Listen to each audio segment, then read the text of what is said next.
अस्सलाम वालेकुम, सलीम अमान हूँ मैं। आज मैं मौजूद हूँ फुटबॉल ग्राउंड में। ये जलसा गाह है इमरान खान की, पाकिस्तान तहरीक इंसाफ के चेयरमैन इमरान खान आज शाम को यहाँ पे PP 90 से पाकिस्तान तहरीक इंसाफ के उम्मीदवार इरफान खान न्याजी की इंतखाबी मुहिम से खिताब करेंगे।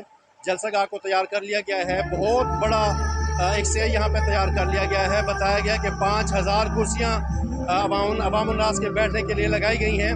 मैं आपको बताऊं कि ये वही जलसा गाह है जहाँ पे 7 जुलाई को अमीर जमात इस्लामी पाकिस्तान सिराजुल हक एक बहुत बड़े जलसे से खिताब कर चुके हैं।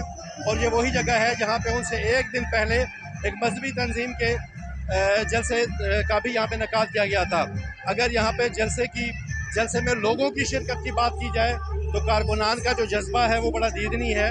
कारकुनान अपने पार्टी परचमों को लेकर अपने तरानों पर झूम रहे हैं। बाहर की बात की जाए जलसा गाह की, तो कल से परसों से 2-3 दिन पहले से जब ये स्टेज की तैयारी शुरू कर दी गई थी, तो शहर की गलियों में, शहर की सड़कों में और मुख्तलिफ चौकों में PTI के कारकुन झंडे लेकर और साउंड सिस्टम लेकर अपने पार्टी तराने बजाकर अपने पार्टी के इस जलसे को एडवर्टाइज करते रहे हैं। सिक्योरिटी की बात करें तो खारदार तारे लगाकर इस जलसे को सिक्योर किया गया है।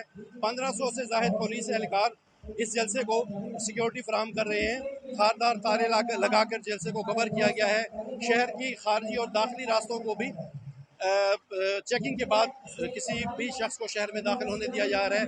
जलसा गाह के अंदर भी शदीद सिक्योरिटी है और बाकायदा तौर पर एक एक कारकुन को चेक करके जलसा गाह में दाखिल होने दिया जा रहा है।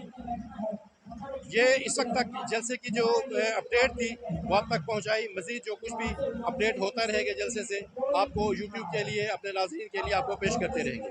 अस्सलाम वालेकुम।